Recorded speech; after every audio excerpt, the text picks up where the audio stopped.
Kausap? Gusto ko sanang magpasalamat kasi hindi mo ako sinumbong kanina kay Leon. Pero huwag po kayo mag-alala. Sinabi ko naman sa kanya na di ako inosente sa nangyari. Sinabi ko na napik ko na ako kay Christy, kaya pinutulan ko siya. Huwag mong isipin na kinakampihan kita, Hana. Gusto ko lang makita ni Leon ang pagkakamali niya. Pagkakamali? Wala pa siyang ginawang mali. I'm his first wife at may anak kami. Ito ba talagang plano mo? Ang sirain si Leon at saka si Christy? Para mabawi mo mag-ama mo? Wala akong pinlano, Kausap.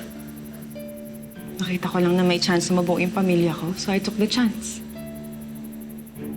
Nagkwento sa akin si Leon na medyo marami daw silang pinagdaanan ni Christy. Kung ako lang din naman sisira sa pag-iibigan nila, then their love must not be strong in the first place. Ano sabi mo?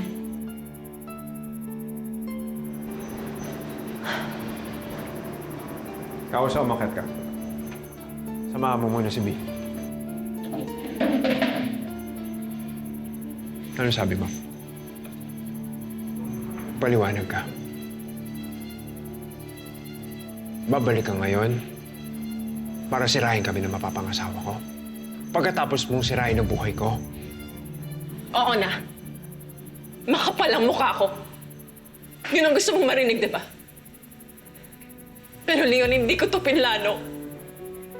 Si Billy lang ang gusto kong makita. Gusto kong mahalagaan.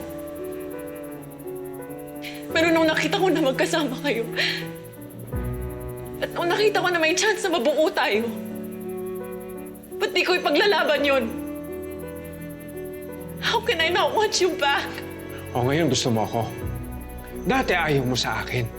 Nagpanggap ka pang patay para lang layuan ako, para lang layuan yung anak natin.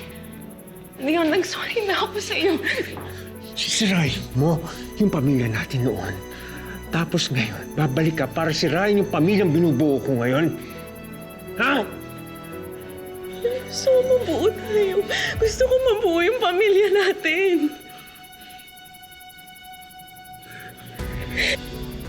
Hala, di lahat ng gusto mo makukuha mo.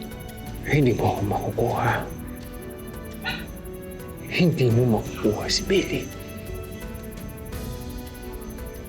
Dahil hindi ka dapat sa pamilya na to.